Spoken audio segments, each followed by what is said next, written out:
This poem has been published in a couple of places. Here in Barcelona, in parentheses, issue 3. And also in my second collection of poetry, Billy Goat, which is available on Amazon. It's special to me because it's about my father. It's called The Moon Tree.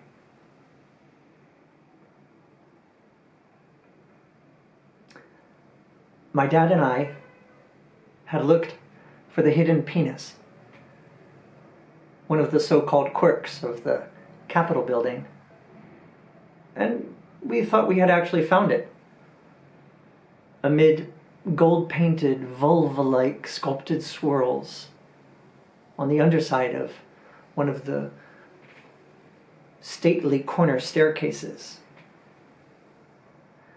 The fact that I'm thinking of the hidden penis now, the fact that he eventually sent a picture of the real thing overseas speaks, I believe, of a human tendency of ours.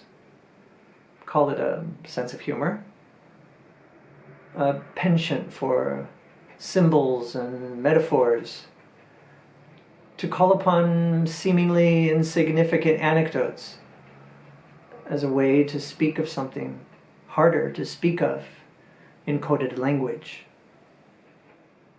What we really mean when we walk down the halls of law and justice, and the human condition fraught with unforgivable acts of intolerance, looking for the little hidden penis quirk, is that I love you,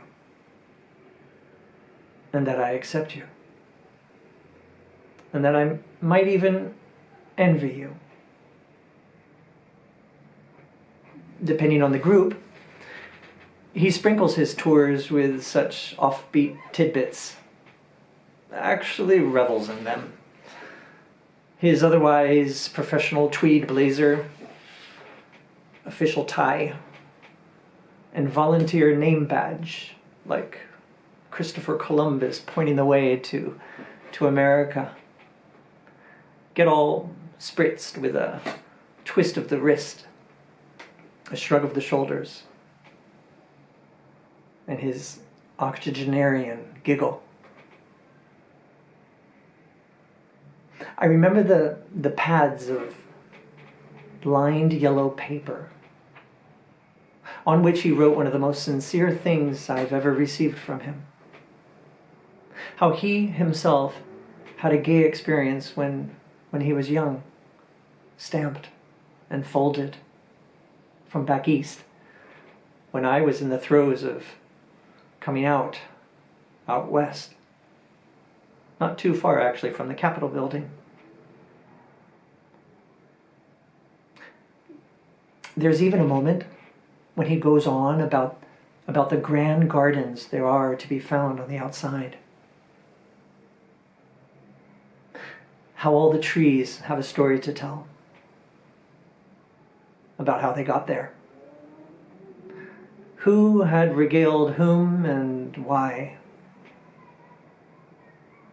How one particular tree, the so-called moon tree, stands tall and strong, despite the fact that when it was just a little sapling, they had taken it into outer space to see the effect that the lack of gravity, it was thought, could have on nature.